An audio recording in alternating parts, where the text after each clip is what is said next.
সেগুন গাছ যেমন এসব গাছ মন্তর বাড়ির গাছ তো। হ্যাঁ, সেগুন কাঠ যেমন দীর্ঘমেয়াদী, মানে সেগুন কাঠ দিয়ে যদি আপনি ফার্নিচার তৈরি করেন তাহলে অনেক দিন যায়, অনেক দিন মানে ব্যবহার করা যায়। তেমন একটা সেগুন গাছ তৈরি হতে, মানে একটা সেগুন গাছ যখন আপনি লাগাবেন তখন একটা সেগুন গাছ থেকে যদি আপনি সার কাঠের আশা করেন যে একটা সেগুন কাঠ কখন সার হবে, এ ভাই তুমি একটু সরসাইন দেখি দেখাই।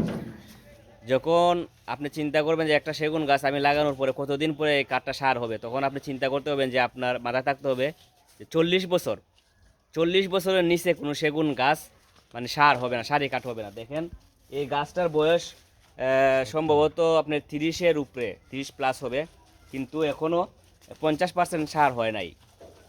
তো আসলে সেগুন কাঠ যেমন মেয়াদি, দীর্ঘমেয়াদী, একটা কাঠ দেওয়া সেগুন কাঠ দিয়ে ফার্নিচার বানায় তৈরি করলে আপনার অনেক দিন যায়, তেমন একটা গাছ তৈরি হতে হলেও আপনার অনেক দিন লাগে। তো আপনারা এই জিনিসটা সবাই চিন্তা করবেন। যদিও আপনারা অনেকে সেগুন গাছ লাগাইতে চান, তাহলে আপনাদের মাথায় থাকতে হবে যে আপনি যেই জায়গায় সেগুন গাছ লাগাবেন ওই জায়গাতে আপনি বসত বাড়ি করবেন কি না, অথবা আপনার ওই ধরনের প্রোগ্রাম আছে কি না যে আপনি 10 বছর বা 5 বছর পরে আপনি কি মনে করেন ওই জায়গাতে কোনো বাড়ি করবেন বা বিল্ডিং করবেন, ওই ধরনের চিন্তা থাকলে তাহলে আপনারা সেগুন গাছ লাগাবেন না। কারণ সেগুন গাছ যেখানে লাগাবেন সেখানে আপনাদের 40 বছর ওই জায়গাটা আপনি ওই জায়গায় আর কিছু করতে পারবেন না। 40 বছর পরে আপনি সেগুন গাছ কাটতে হবে, তাহলে আপনার সেগুন গাছ সম্পূর্ণ সারি হবে। সবাই ভালো থাকেন, সুস্থ থাকেন।